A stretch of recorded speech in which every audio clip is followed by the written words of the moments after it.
தயாரிப்பாளர் ஞானவேல் ராஜா தயாரிப்பில் சிறுத்தை சிவா இயக்கத்தில் நவம்பர் 14ஆம் தேதி வெளிவர காத்திருக்கும் படத்திற்கு எதிர்பாராத அதிர்ச்சியை கொடுத்திருக்கிறது சென்னை ஹைகோர்ட்.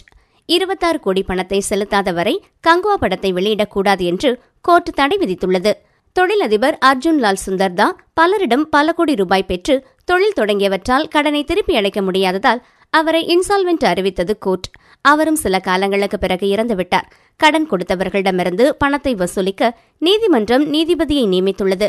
தயாரிப்பாளர் ஞானவேல் ராஜா அர்ஜுன் லாலிடம் 2013ஆம் ஆண்டு 10 கோடியே 35 லட்சம் கடனாக பெற்றார். சொத்தாட்சியர் தரப்பிலிருந்து இந்த கடனை வட்டியுடன் திருப்ப வேண்டும் என்று கோர்ட்டில் வழக்கு தொடரப்பட்டுள்ளது. இந்த வழக்கின் விசாரணையில் அவரது தரப்பில் கங்குவா படம் வெளியானால்தான் அவரது பணத்தை திருப்பித் தர முடியும்.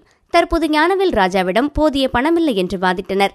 எதிர்த்தரப்பு வக்கீலோ அண்மையில் ரிலையன்ஸ் தொடுத்த வழக்கில் ஞானவேல் ராஜா 100 கோடி ரூபாய் கடனை திருப்பி அடைத்திருக்கிறார். தன்னிடம் பணம் இல்லை என்று சொல்வது பொய். அதனால் முழு தொகையும் செலுத்தும் வரை கங்குவாவின் திரையரங்கு வெளியீட்டையும் தங்களான் OTT வெளியீட்டையும் நிறுத்தி வைக்குமாறு நீதிமன்றத்தை கோரியுள்ளனர். இருதரப்பு வாதத்தின் அடிப்படையில் 20 கோடி ரூபாயை ஞானவேல் ராஜா நாளைக்குள் செலுத்தாவிடில் கங்குவா படத்தை வெளியிட தடை விதிக்கப்படும் என்று நீதிபதி உத்தரவிட்டார்.